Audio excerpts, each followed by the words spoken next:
Hello everyone, hope you're well. I've got a question for you straight off the bat. Boom! Do you do something that you don't like? Or you make something that you don't like or enjoy? I'm trying to think of an example. No, making the bed, right? But you actually do get enjoyment out of it because you sleep in it, so that probably doesn't work. But no, that doesn't make sense.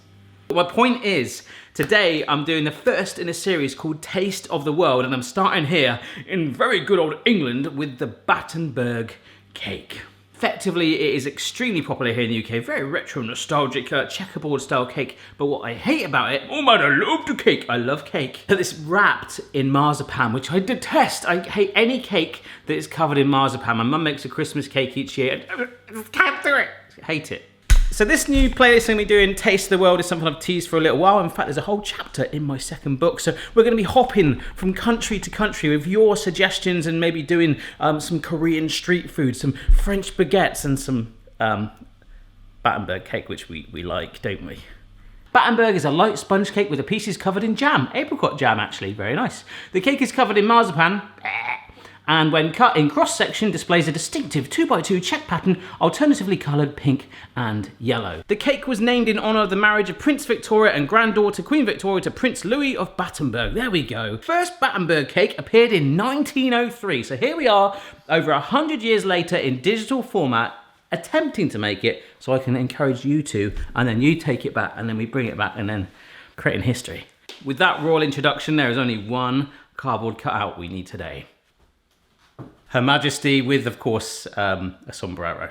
One does approve of this Battenberg. Right, get yourself a mixing bowl. We're going to make 2 colour sponges, but we're going to do it in one master mix. If you want, you could divide this in 2 and then dye it separately. It's up to you. So this is some butter, sugar, some ground almonds, because the marzipan's not going to give us enough almonds, is it?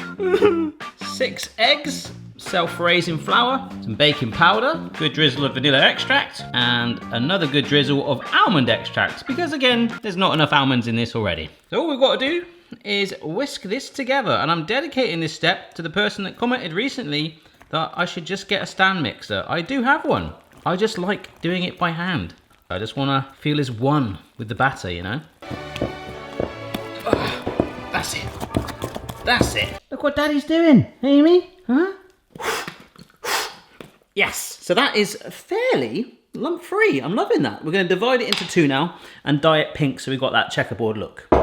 Oh, and a little spoiler alert, I'm nailing this because very soon I'm going to do edible chess.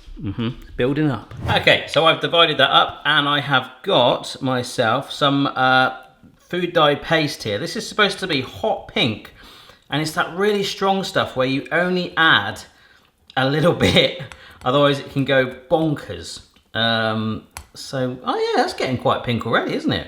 The only thing you've got to remember with something like this is, you know, obviously I want to dip it in a teeny bit more again. That's a bit gunky, you don't want to do that. So you're going to need a couple of cocktail sticks or bamboo skewers like what I've got. But looking at it, this ain't going to need much at all. Right, I think that shade is fine, but all I'm going to do now, because you can see is a little bit of unevenness, a spatula should be able to mix that through a bit easier. There you go. I actually might need a little bit more, but you kind of get the idea. So the next thing you'll see, hopefully, is some nice pink batter. All right, there we go. So we've got the standard color there, which is just yellow, although you could dye it yellow if you wanted to, and the pink version there, which is a nice and consistent sort of candy floss colour. Now, I'm not telling you to do this, but if you want, you can actually buy a Battenberg pan, which has got individual channels. If you're gonna like go, well, oh, I love this Battenberg recipe so much, I'm gonna make loads of them, invest in one. But we're gonna just do a hack on a pan. So we're gonna use a standard 20cm pan, and this is a genuinely true story. I'm not sure if you guys know in the UK a lady called Lorraine Pascal. She does a lot of baking. I've met her 4 times. One time, the first time she nearly run me over. True story. And the 3rd time, I actually asked her how you measure a cake tin, and she told me this. Well, you could probably Google it, I guess. So this, ladies and gents, is a 20cm tin. So unless you walk around a supermarket buying a new tin every week with a tape measure, which I'm sure, in fact, I probably did do that once or twice in the past, but what you could do if you had a tape measure You could be standing there in the supermarket and going, oh look, look. So that measurement there is 26 centimeters across the top because it's got a lip and it sort of goes out at a slight angle. But what you want to do, the actual measurement is the base, okay? So the inner lining from there to there, where the batter is going to hit, that is 20 centimeters. And Lorraine taught me that. All right, so the oven is being preheated to 160C fan. Basically your standard temperature for most cakes, 180C and also gas mark 4. Thanks for that, Lizzie. All right, so there is my 20 centimeter tin and I have greased and lined both the bum and the sides of the tin. Now this is my very high-tech piece of tin foil that I have folded in half about 4 times because tin foil is quite strong, isn't it? And we're gonna just sit it in to the tin like this. And, you know, it's gonna just kind of sit there, isn't it? Yeah, that's almost perfect. So hopefully the weight of the batter should kind of hold it together. It's quite a thick batter. If it was thin, I'll be more worried. I am still worried though. I'm gonna carefully dollop this in. As you can see, it's not moving much. This is great. It's almost like you're creating a dam, or I don't know if you remember the Barry Tries recipe where I did the 8 desserts in 1 pan thing, although they were held together with biscuits. It's a similar sort of concept. I'm at the stage now where I'm actually really happy with that. I've gone halfway up, height-wise, halfway up, okay, because I don't want it spilling over. I've got a little bit of dough left to make some more if I wanted, or some mini ones, but I am really happy with that. This is gonna go in for 25 minutes. So there's really not much else to do other than washing up. I've got to keep my eye on it for that amount of time. I'm kind of thinking, oh my gosh, is one coloured side gonna be more dominant than the other? It shouldn't be. This is not the 8 desserts in one thing. They both weigh the same. It's just the colour. So this really should work. My oven is ready and I'm on hold to someone about a new dishwasher because our other one's broke for ages, hence the washing up always being there. Just did the washing up though. I'm a good boy. So excuse the music, because it's time to get this out.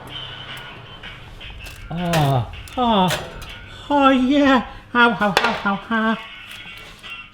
We do value your custom and your Thank call you. will be answered by our next Brilliant. Sorry about that. But I am letting it cool down, and with the leftover batter, right, I had just literally enough to make 2 cupcakes, which are there. I'll show it to you in a bit, but I actually did a mix of the 2 colours, so it should look pretty good. All right, folks, so this tin is now at sort of room temperature. You can see I browned the top, and for some reason the whiter sponge has actually got a dip in it, but it's fine because we can just level it off.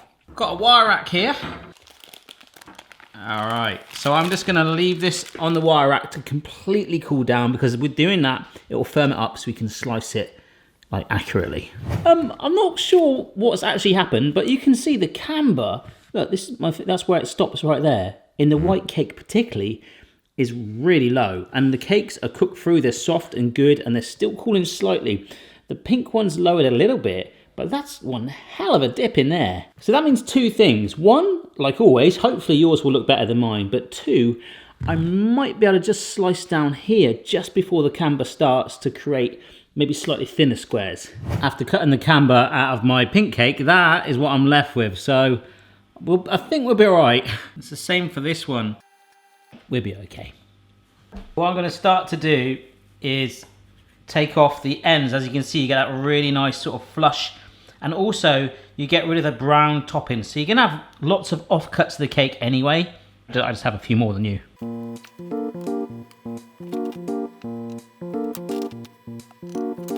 Just turn it on its side as well. Ba-boom. So that we can just trim off the brown sides. Very gently.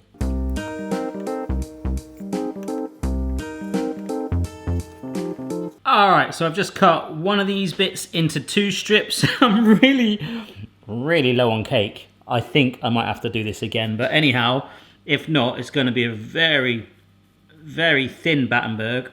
So I can use one of the white pieces for reference. Give me a nice consistent size. And you can kind of see now how that would form our bat. It actually doesn't look too bad. It's blooming thin though. But you know what? I just can't. I can't leave it like that. It's fine, but I need to trim it more anyway. And by the time I trim it, yeah, it's not going to look that great. I think I'll leave this, obviously. We can use it, but I'll make some more because we're losing all of this just from these cambers. Right, long story short, I've just put on another one, so that's baking away. I'm going to give it a little bit extra. I'm going to give it like 35 minutes. I've got dye on my hands, so I just rubbed that on my nose. 35 minutes now. I might brown the top significantly just to make sure it's proper done, like overdone. And Lizzie's on the floor. She's drunk. All right, 35 minutes later, and to be honest, I've kind of browned it. Oh my gosh, I've not steamed it, but I got caught. Ah. Right, let's see what happens this time. That's better. So I've now got two much larger pieces of cake, 1 inch wide, 1 inch down, and I've cut them in a length so they're nice and flush. Is that a cobweb? I just bought it. No, what is that? I don't know. The thing that holds it together is not the cobweb, it's apricot jam. So we warm this up, and you can pass it through a sieve if you want to get any bits out. I think this one's bit free, but just warm it up in a saucepan. So we just warm it up for like 2 minutes or so. Because of the sugar content in there, it will not take long. And just have a little look at it. If it looks lumpy, try and break it down. But if you want to, do pass it through a sieve. Okay, so the pan with the jam, just keep that warm for the time being. Get your block of marzipan. Nice. And you'll need some icing sugar as well. We're gonna roll it out.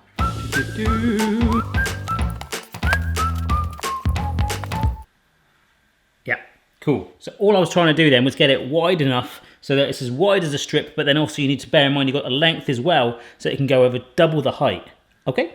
So all I'm doing here is putting down a layer of the apricot jam to flavour it and also act as a glue, kind of sticking the sponges together, and we'll put it in between them as well. So this is going to be our first one, and I'm going to brush the sides of it here.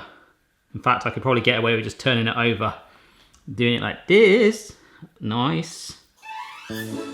Stick that up like that, and then we stick it together. So I'm leaving a little gap here because I can trim that off in a minute. But you can see it's stuck down, and that is a good thing.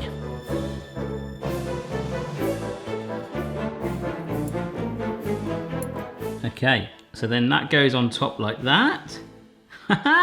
Make sure you do the opposites. Turn that over as well. Sit it on there. Oh wow. That looks great, doesn't it? But we're not done yet. We've got to roll it. So I can see already I've got way too much, but we still want to carry on brushing some of this marzipan to help sort of stick it all together and grip on to the other bits. So what I'm going to do is follow the line of the sponge as best I can and just cut off those bits that I haven't painted. You with me so far? So I'm going to bring this up, okay, over and then down, tucking that together nice and compact as best I can. And then we'll cut off the excess here. Now I can bring this side up and just lightly pinch the seam together. And because it's a little bit wet from that apricot jam, it will seal nice and easy. And that is it done. We got there. So I just want to show you, mine's fairly okay on both sides. It's really flush there because that's the end you concentrate on. But if the other side is a bit loose, just get a knife and whack it straight down. But I'm really, really happy with that. So I know it's been obviously mainly about the Battenberg, but if you do have any leftover batter, don't throw it out or waste it. I baked some cupcakes with it. Like I say, I mixed the two batters together, a little bit of frosting on top. If you want, you could put some balls of marzipan on there, if they don't fall off. And then maybe some offcuts of the cake as well. Just, you know, you're gonna chuck it out otherwise. A Battenberg cupcake. Worth a try. Oh yeah, that looks pretty neat. Yeah, there's no method to it. I just shoved both the batters in together. Love that. So my first video on the Taste of the World playlist is done. If you would like to see one, if you've got any suggestions, do let me know. I'd really like to get into recipes from all over the world, and maybe I could come to you and you could teach me. Is that safe? I'm not sure. I'll have to vet you, but I'd love to do that. We've got the Battenberg slice here. I'm going to try it. I'm going to man up. I mean, it's not aniseed or chili. I can tolerate it. I just, you know. As for the t-shirt, this is something I ordered 5 months ago and it just randomly arrived. I forgot about it, but I want to do it. Oh my God, Becky, look at that pug. If you like that, let me know and I'll make it work.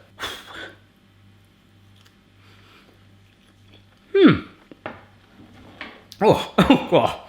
The apricot really helps there. I think there was more on there when the store-bought ones that are really thin here in the UK. I got a nice chunk of jam on there. The apricot, the softness of the sponge, the delicateness of the lightness, the delicateness of it, but there's that texture of the marzipan that I just don't like.